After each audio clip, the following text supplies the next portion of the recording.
berpikir, dari mana kakek dan nenek moyang kita dapat berbahasa meski tidak bersekolah? Bagaimana cara seseorang menguasai suatu bahasa? Berikut penjelasannya.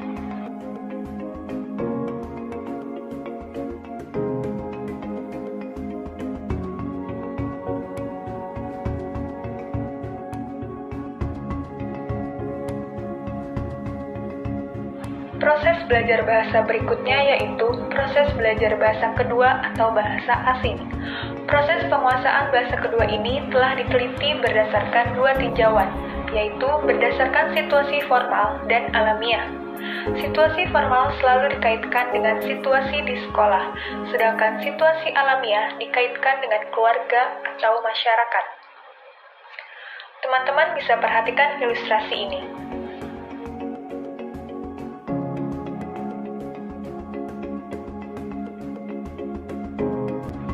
Apa yang membedakan pemerolehan bahasa dengan belajar bahasa?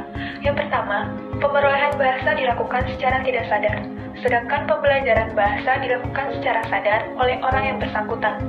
Kedua, model pemerolehan bahasa pertama adalah bahasa pertama yang digunakan di lingkungannya, sedangkan pembelajaran bahasa yang digunakannya adalah bahasa kedua. Ketiga, adanya perbedaan motivasi atau tujuan. Keempat, perbedaan waktu mengacu pada tahap yang telah dilakukan. Bahasa pertama biasanya dilakukan pada waktu usia anak-anak, sedangkan pembelajaran bahasa dilakukan kapan saja. Dan yang kelima, pembelajaran bahasa adalah proses yang terjadi setelah pemerolehan bahasa.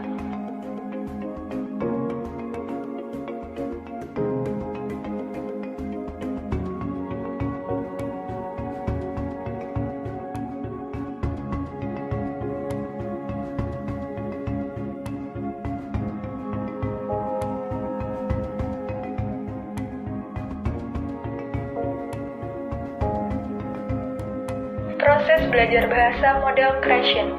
Krashen pada tahun 1976 menyimpulkan bahwa proses penguasaan bahasa anak kecil berbeda dengan orang dewasa.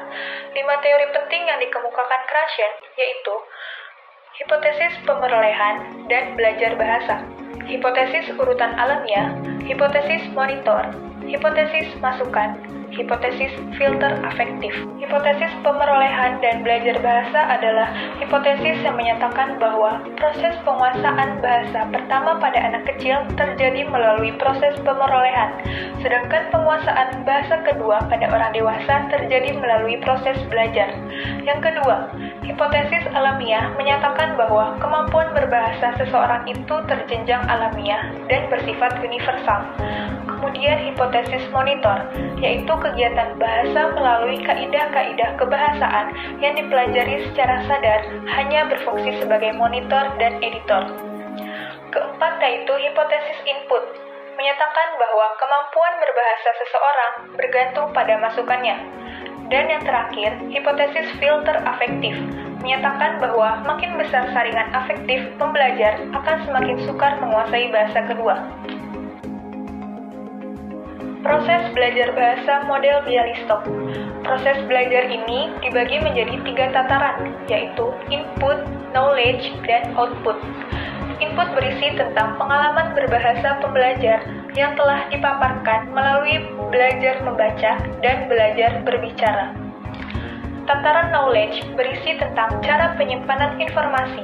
Ada 2 cara, yaitu penyimpanan informasi secara implisit dan eksplisit. Implisit berupa pengetahuan intuitif, sedangkan eksplisit juga berisi tentang pengetahuan lain, misalnya perwujudan hubungan informasi bahasa dengan budaya dan gestur. Pengetahuan eksplisit ada 3 fungsi. Yang pertama sebagai dasar informasi baru sebelum disimpan dalam pengetahuan implisit. Yang kedua sebagai gudang informasi yang selalu terungkap secara eksplisit. Dan yang ketiga sebagai sistem artikulasi untuk pengetahuan implisit yang mungkin dipakai secara eksplisit. Sedangkan pengetahuan implisit hanya memiliki satu fungsi, yaitu untuk menyimpan semua informasi tentang bahasa target. Tataran output bahasa merupakan gambaran pemahaman dan pengungkapan bahasa. Dibedakan menjadi 2 tipe, yaitu pengungkapan spontan dan pengungkapan lamban. Kemudian terdapat 4 tipe strategi belajar model Bialystok, yaitu 1. Praktik formal merupakan pembelajar membaca untuk menambah paparan bahasa. 2. Praktik informal yang merupakan paparan bahasa yang diperoleh melalui komunikasi secara alamiah. Ketiga, strategi monitoring merupakan pengetahuan sadar pemakaian bahasa oleh pembelajar untuk memperbaiki pengungkapan bahasa. Dan yang keempat, inferensi atau penyimpulan merupakan proses pengujian hipotesis mengenai pengetahuan bahasa yang tidak dikenal sebelumnya. Istilah Stefik untuk menggambarkan proses penguasaan bahasa digambarkan dalam bentuk diagram yang disebut diagram Levertov Machine.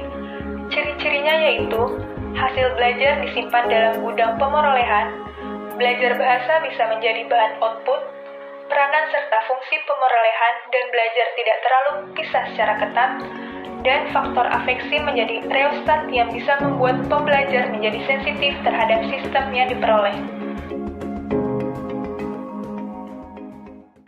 Yuk ceritakan pengalaman proses belajar bahasamu, bahasa pemerolehan apa yang kamu dapatkan dari lingkungan sekitar, dan bahasa kedua apa yang kamu pelajari.